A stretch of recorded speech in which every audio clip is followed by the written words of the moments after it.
Kjarver stuja sannleiksleik, ta det som rätt.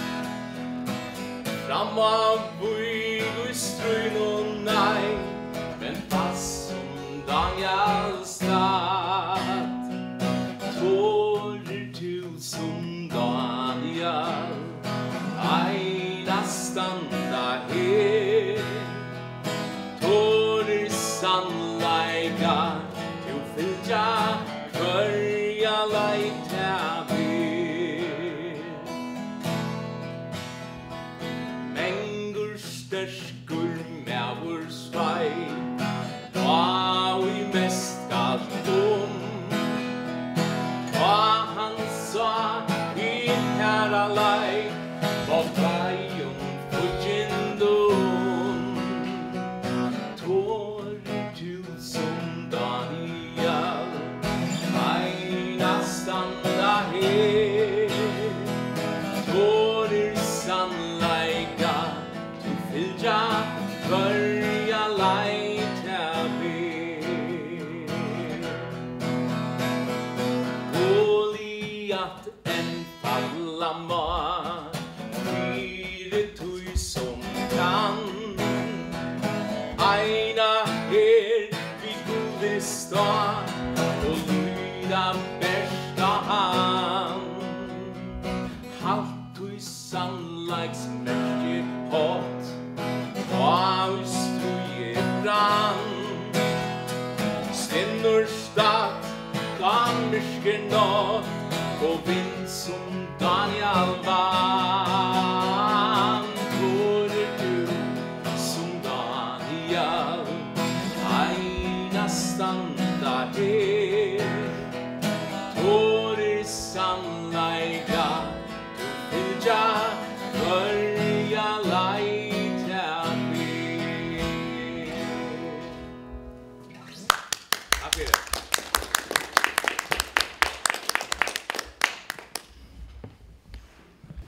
Ja, jeg skal først og fremst takka Høyna for at den her fralige sangen.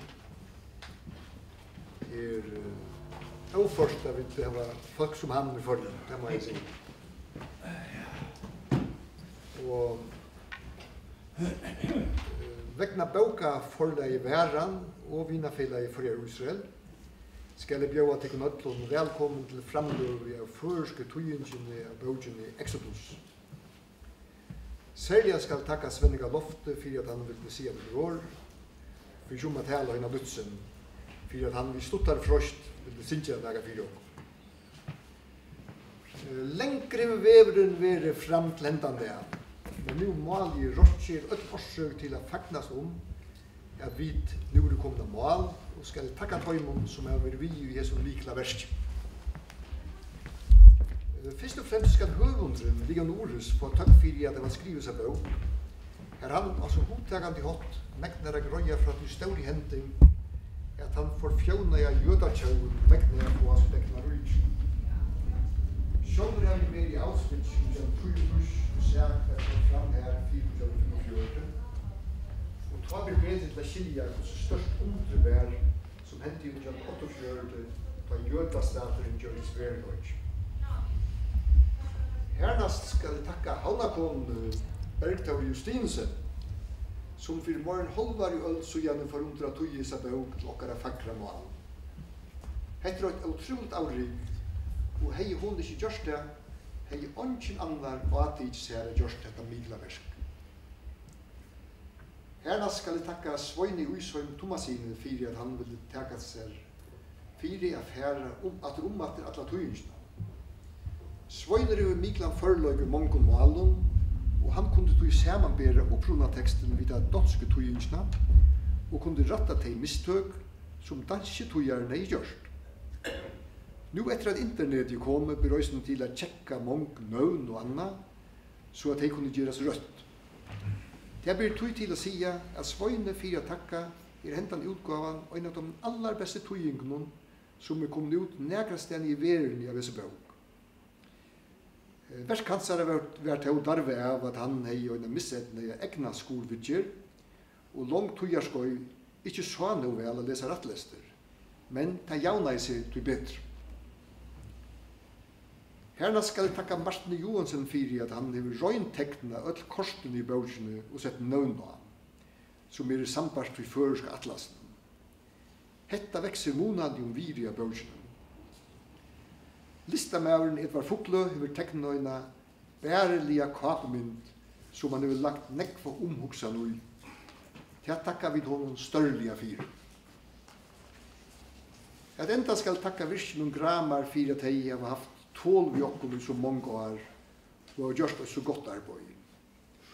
Som løys takka vi forjaprette for godt avrik. Og nu kommer så da store dævren. Nu skal jeg gjeva Bergtøy et øyntak. Ja, Bergtøy, ja. Gjør så vel, her er det første øyntak av bøkene. Ja, takk for det. Jeg håper at det blir stort å lese. Ja, og sånn spennende. Så spennende, ja. Som har tog. Men hon är ju kom ut och stod sig tisdag även. Nu, ikke gjør stek på sørtog. Utan det er risko. Ikke ser henta bøk, vi så noen 600 sujon, nekk ut for verden. Men så David var lytel til han følte med Goliat, så vidt at begge føringar og jøtar, ja, smått er godt. Nå, takk for det.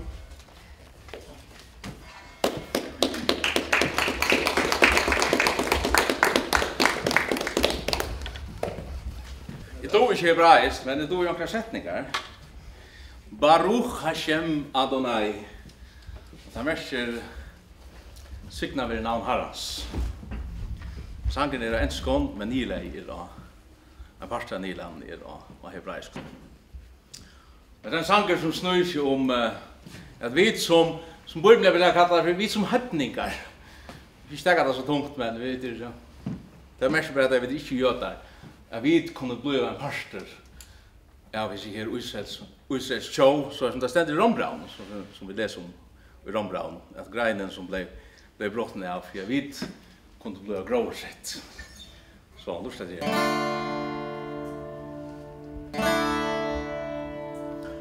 Who am I to be part of your people, the ones that are called by your name?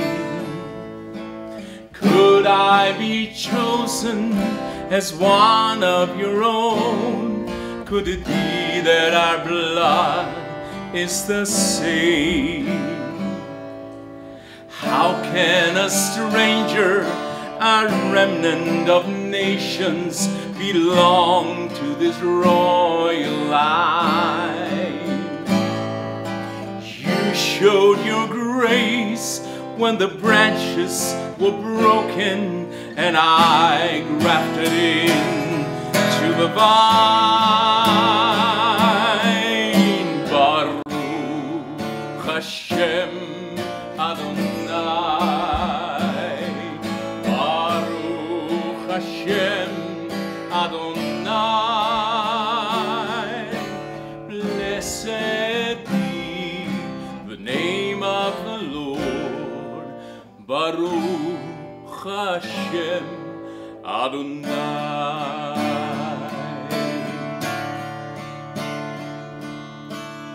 How could you show me such bountiful mercy by taking the life of the Lamb? Your love is greater than I can imagine. I bless you with all that I am. Praise to you, Jesus. The veil has been parted, and now what was secret is known. Now I can cry to you, Abba, my Father, and praise you as one of your own. Baruch Hashem Adonai. Baruch Hashem Adonai. Blessed be the name of the Lord. Baruch Hashem Adonai.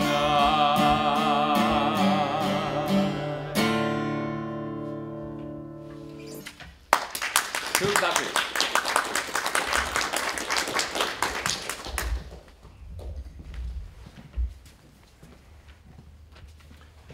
Ja, det stolt litt å kunne heve seg bøkene i håndene. Og Bergtara. Hjertelig et lukk. Takk for det. Hjertelig et lukk. Jeg minnes for mange år siden da Bergtara kom til munn ved tøyingene som hun heier. Og ta kom det ikke langer, men nå hun så kommet så lengt at det nått av mål. Og det var størst for til å oppleve dette her, gav Bergtara. Det har gjort et størst arbeid som Sækere sier, og det kom i tøkken tøyma. Det er godt at vi tar finnes det. Finnes bøkene av førska malen. Nå det så at jeg lyser bøkene av danskånd, jeg eier ikke enskånd, og jeg har ikke lyser av førskånd enn, og jeg har ikke finnes det for det. Så men jeg gleder meg til å kunne lese henne i tjøkkenen. Øyne for en. Ja, vi er så støtt her i Østrøm. Henda 26. mars ut i Herrens åre. 2014 etter føying Jesus her. Og enda maler vi så løtene til å verpe ljøs av en forvittneslige bøkutgave i Berge hever ved Jødaland, og sjåvande østene vi okkar ekne og tuja rokning at gjøre. Men Jødane hever en æra tuja rokning fra skapen. Pura avkjent ikke hentan søvan om Frøyrikens stora prøysen, som håande sier vi her oversta søyn søyden, som var en Guds øttande mever. Han sier vi en djevåkne pregg at kristendomeren er verløyge og at Bibelen er sånn. Søyden omhugsaði seg øyna tøy, og han kunne svære så spurninge og føre hette gav pregg fram. Men så får han til Frøyrik, i stora prøysen, og sier hetta øyna åre fyrir honom som pregg. Jødaner. Fyrir 4 år siden kom ut bøkjen søvan om jødaner, som Sonne Smith skriver. Et utvarsending som han og Hans Holm hadde haft, og i 1996-96. Og av øyne av første blæsøyene vil skriva såleis. Vi skriva jødane søv. En søva og spenner så voie atter som til ord og i Kaldea. Her atter feiren Abraham var føtter. Hette en flere tusen år gammel søva. Jødane søva stendur og i Bibelen. At det var så sipa til ur bøkene søva jødane.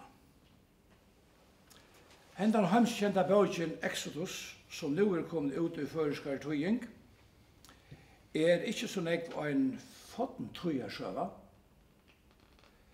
men en skal søva og fyrir meginparsten vidger tøyene åren under og etter 17. heimsbardeia. Sérstaklega stóra flyting jødane ur Europa, etter stóra, eller største og søvlige jødatøyningene og får fram under 17. heimsbardeia. Og bøkjen kom ut, 88, og henda bøkjen tja Leon Ores har sett djupspår i sinne og salen av tusentals folk kring Atlant heimen. Hun var mest selta bøk av listene til New York Times og i samfotlar Nujan Vikur. Sagt verer om bøkene Exodus at hon sette mot i sovjetiske jødene at gjøre sutt til at strandje av for å slippe ur landen og til heimlandet Israel.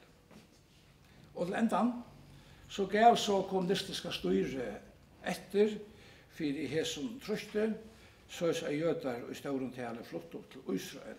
Tau var det ikke før enn etter Gorbachev, glasnost og perestrojka, at fullfer kom av dette, ta flott og en million, om 1 million og i 90 inn i Hitlerlandet.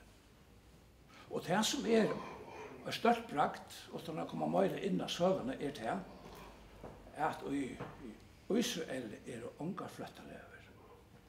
Falske finnet til høldar, og i landet har vært dette store trøste av disse innrasene til dømes i Russland og Ærastan. For de som ikke vet det, så ganger bøkken for seg av Kypern.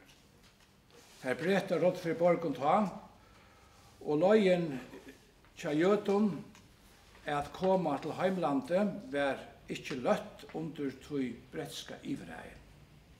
Hetta ber bøkken okkom bo om. Og hetta her reie tremur av politisk og myrkaspel. Og så sette jødar i bøgnløs løvsvandan ta kom av strandene, mer av strandene i Israel, og kom i rent og batene og på torst, så lengt opp som der kom opp av sanden, og jeg har selv vært tåsa og haft feralagere nere i Israel, som har vært vidt til at båre folk av skipene og innaland og finne det til høldar undan tog jæan som bretar gjør det etter som folk. Og jeg med sier for meg at det var ikke så sjaldan at jeg en hei finne en opparitjen av bero i land. Det var en standard spurninger som var sett til Taimon. Da det fører av skipen, skipet kunne ikke komme slendt inn, så måtte man få ut og veiende, og teka det i ritjen, og bæra det inn, selja til gamle og kvinner og bøtten. Og det var en standard spurninger til Taimon, som fører ut mot Jesum bat, og det hadde finnet en av ritjen å bæra inn. Hver du? Hver du? Og hvordan er du? Og det kom mer enn så fire at det hendte at en sånner hei tidsi papan av ritjen åttan at vite av det og øvd. Så vi skilja at her søver og her lagner og lengt utiver til vanlige. Men dette her skipet Exodus, dette var et av de mange skipene som rente av fra jøder som kom ur den rukante toften av en sundersåren i Europa og i jøkken ensko foringene åttan verst mye av strandene for å komme hjem til gamla heimland torra og i tøktest å være øyneste frisjål av folk. Tusentals jøder kom undan Sveitna Mensbardet og rønte å komme seg til Israel, enda i savningarlevende Kyper. Gjørte vi pøygatræer. Aurada Hetjan i bøkene, Exodus, Ari ben Kanan, gjørtes løyere for Heson, brøtes av foringene så jødene slupp på av Kyperen og inn i lovelandet, så tar kom være vi i oppbyggingene og strøynen for en kjallstøven i Israel.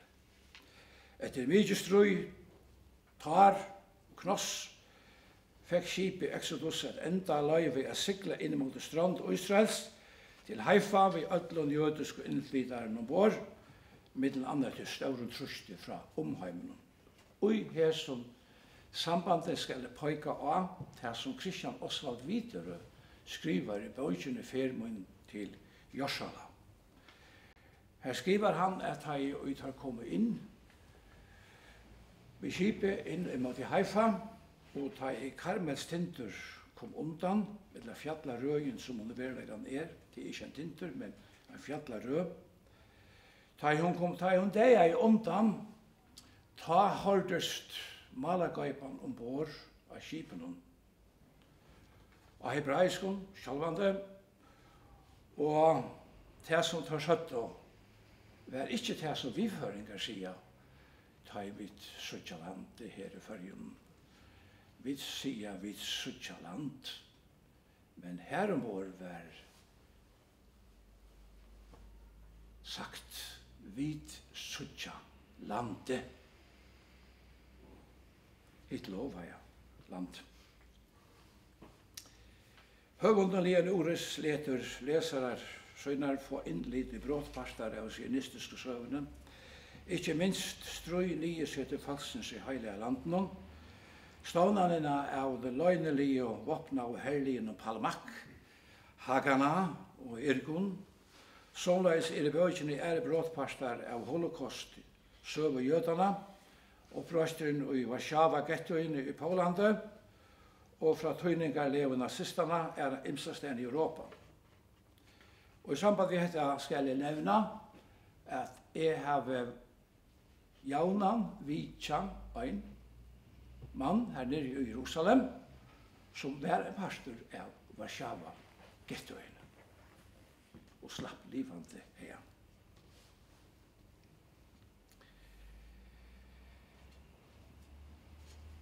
Han sier enastane og her Leonores om holocaust at dette var som en deia-danser ved 6 millioner dansere.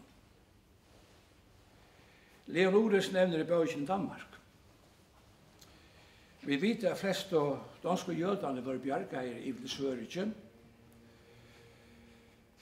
og i Smabaton og i minningarsavnet Yad Vashem som merker navn og minne og tidlig ur det sier seg bøk. Det byggt til minnes om de 6 millioner jøder som var tundet av nazisten, og her og i holocaust-savnen, eller minnesavnen, var å jolla sønt fram som døme om flottningsførende og i nytt var å føre jøder om til Sveriges. Etter hendt søvan tidsen fram her nere, altså da vi stande her nere, da stande vi falske nere i Israel, i Føringen, som felast vi med her nere, og grøtte fra hendt verløygan danskere førte jøder iver og det var fakst jøder tunter i nøkron landet av alle landen var i Danmark. De fleste blir bjergeier, nekere enda og i tøyningarleven. Nekere kom fra til løvnen, og jeg har tåsa eisne, og jeg har eisne haft en jødisk guide som jeg vært i en av leven her nere. Men da jeg hetta nevnt her nere, så pleier jeg å nevne søvnene om Maurentius Paulsen Ljosa. Han var skipare i Abati og i Sylte, fra Køke og iver til Aalborg, og han gjør det nekvrent ved Batesynen inn i svenskan skjegg, vi jødom. Jeg kona hans her i samrøve og i sendingen av Torgjennom, til evangeliske røttene og i Rastvei, for en 20 år siden, hver hun grøtte fra imiskon hendingen som hun hadde vært 4, Maurentius Ljosa. Det dyrve, og i hese medveren vurste vi teka jøder ombord. Han førte timpor mellom Kjeppmannhavn og Køke og iver til her og atter fram, og han gjør det til at han gjør det et rom inne i lastene, og leia i timpor rundt og inni ui her. Her var jødene som han så førte iver Øyrasund. Maurentius, alla stene, svikarar. Eisne middelen dener var svikarar. Og Maurentius ble tidsen i Aalborg, og han kom til forhøyr, og ta i og jeg snitt Gestapo med spurte han, hvor gjør det du hetta? Svære her, føringren Maurentius Poulsen.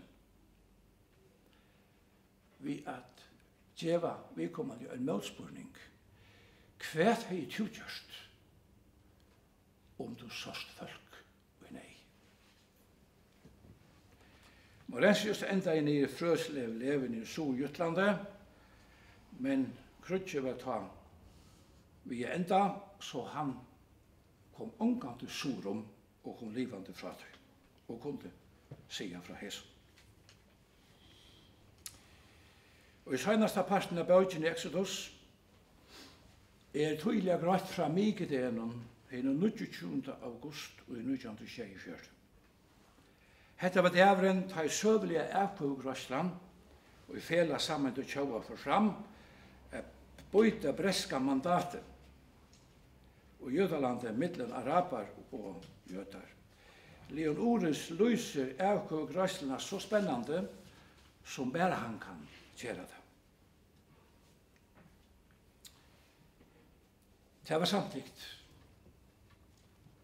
at så skulle det være, og det var romer og i Israel. Og grunnt av hesa samtidigtene var landet lyst kjølstøvet at være den 14. mai klokken 4 17. parsten inne i en husen i Tel Aviv som huske til borgerstedene nær Dizengoff. Jeg har selv vært her inne. Jeg har selv vært steg her som David Ben Gurion lyste tjovene og Israel hendan her.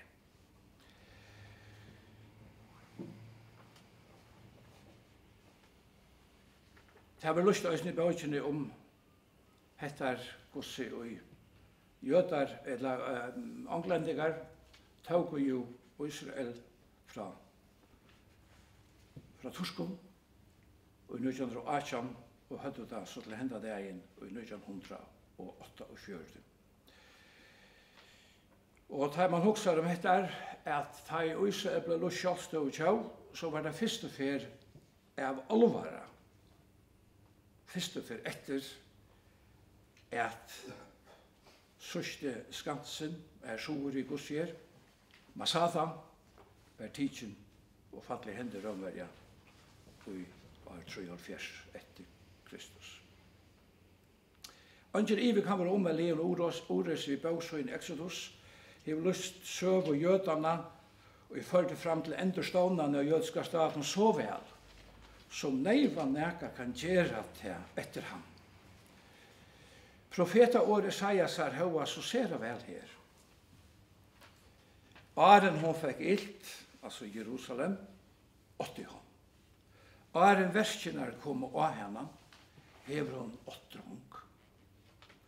Kvør hever harslukt, kvør hever sett hess lyka, veri tjau, født etter øyne løte. Og vi må nå si ja. Så løsner var det her. Jeg færre at takka til Bergthora, som det gjørst her, og eisne Sveine Trøndarsinne, Øysheim, som har gjort til vi Hesum, arbeidet, og som standa som tøyer oss på, og ser man vi tøymon som har dona i miskan hatt. Fela i væren, og de som stand 18-4 væren, og en stora tøkk oppeborna, fire hava givet bøkene Exodus ut av føreskånd. Og let meg sia. Jeg vil ikke kunne ha mer tog til hukten enn jøkken, men jeg har ikke hukt som utbygd med prentare, så hittar jeg alltid fått med bøkene fra permo til permo. Jeg vet hvordan prentingen og jeg må si til at hon ikke bare som øymer og nesten sier at gåar løy, men hon er sera vel ur hånden grønt. Og det er så fagmøver og økjennom sera takksamme fyrir. Ikke er så ringt som å sutja et illa ur hånden grønt arbeid, prentarbeid. Men å sutja et vel ur hånden grønt prentarbeid gleder en gamla prentare. Takk fyrir.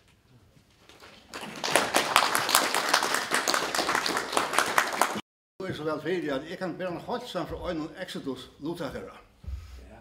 Det er så at for noen år så jeg kommer kjenne en fantastisk sjøen som kallet for Hanna og Menachem Benjamin. Og jeg kommer kjenne han som var en fiskerispesialist som hittet første ferie i Amerika i 2000. Han var i Fargen i 2004 og lottak i en rastevn, fiskevinnrastevn. Og i 2005 så var han atter i Fargen ved konen i hånden. Og det her er en fantastisk søvn. Han polsk jøde fra oppvaksen bo i Gettoen i Warszawa. Og han fikk lukta seg bort i Gettoen en vik og åren hun ble såret av tyskeren og de som bo her ble utdripen. Og han det kom til at han var i Exodus som kom til Israel at han var krutsk. Kona Sara, Hanna, hun var tyskerjøte, opplevde sina kristallnottene 19. november 1938, sa synagogene for å bli røyk, og hon enda i Theresienstadt. Hun fortalte meg at papen var 4 pointer, og hun var la sjukhuset, og systeren og mamman til arbeidet i en fabrikk, så ringer systeren til henne og sjukhuset og sier, «Å, Jesus, nu har du vært her!» Og så sier hun, «Å, nå må jeg fære, du er der etter meg!» Og så sier hun til henne, «Ta forstå at det er vanskelig motiverende, i minst løst adverk av løtene og græt.» Det er ikke det man glømmer. Hun enda jo til Theresienstadt, og hei faktisk finnes ikke transportorder til den etter affære vi tog til Auschwitz. Men så kom han til seg om, og en doktor kom til henne og sier at du er for sjuk affære utan vissa døy. Og det bjerget henne, og det var siste transporter til Auschwitz. Og hun kom så til Auschwitz, og så hittet seg bei og giftet. Så jeg kommer til det som kalles for Sysøv og sosialen, da delvis han samler ved Bekko, og delvis søvn til part av Exodus-søvn til Menachem, og så framløven til Sven, jeg finner ikke Eika bevilling til en søy, og så tar vi en framløven til Svenning, som kommer til ham.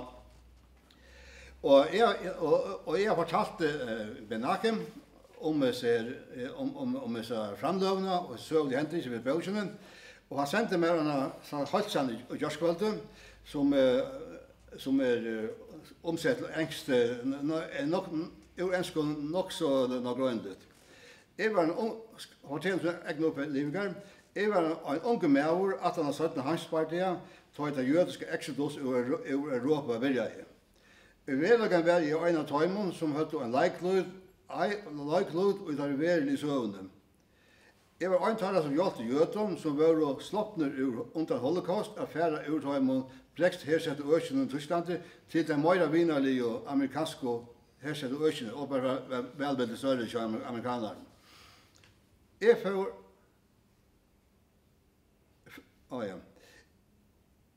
å virke for noe som kalles Mossad, Le Alia, som er jødiske fellesskaper og hjelper jødene å komme inn i Palestina. Jeg har sett av verlig å være imot galtende lov. I heier en utbygging som fjærryttere, og var vi en skip som flyttet folk ur Frankrike til Palestina. Jeg var tidsen av Breton etter å være svomen i land og i Haifa, etter skipet var tidsen av Breton. Her kom vi øyne og gjennom breska fengalever. Tutjo og Søtte leser bøkene Exodus fra Leon Oris. Bøkene er en skaldsøver, og hun grøyer fra som så ikke var bøyløs verlig en hendingen, det er en skaldsøver. Men her var sett en særlig løsning av det som hendte, og ikke minst av hovedborene som har drøy med inn i hese flytting til Palestina. Tror kan jeg ekra vel kjenne meg atter i løsningen i bøkene. Og nå kom filmeren om Exodus, og jeg verserer hodtidsen av hånden, og ikke minst av sjønleikeren, særlig Paul Newman, som spalte høyleikere som Ari Ben Knaan, som Svenning nevnte. Ferien om at bøkene Exodus tøytlig førest. Føreske leserne for utan Iva fekna som henne, høyast at det ikke dokumentarisk søva. Men bøkene løser andan til hessen folk og gjør hetta bøkene leseverda og øyne til søvefolk. Jeg ikke øtlen en gauan leseho. Og til å underskriva Menachem Benjamin, og han bor i Tel Aviv nå, og november 2014. Og i tog sosialen som kommer i åmorgen, han grøtte meg fra i 2004 fra Sara Exodus-søvo. Morgen og grønlig enn her grøtt fra. Og det er så øyne en pastor av tog kommande pastorene av det kallet Sisøvan. Og om en vik og kommer Exodus-søvan til kona Sara Honno, som jeg fortalte om Johan. Men som sagt, at dette en holdsamt fra en mann som har vært poengløs han sier for så gammel nå, og fantastiske maver. Man kan tro han heter tyskere. Første møte, han liberaler og sekulærer og tolerant. Svenning har truffet han. Og toleranter og heter ikke tyskere eller noe som helst. Man har så Martin Grasnik, en ufordreilig dansker.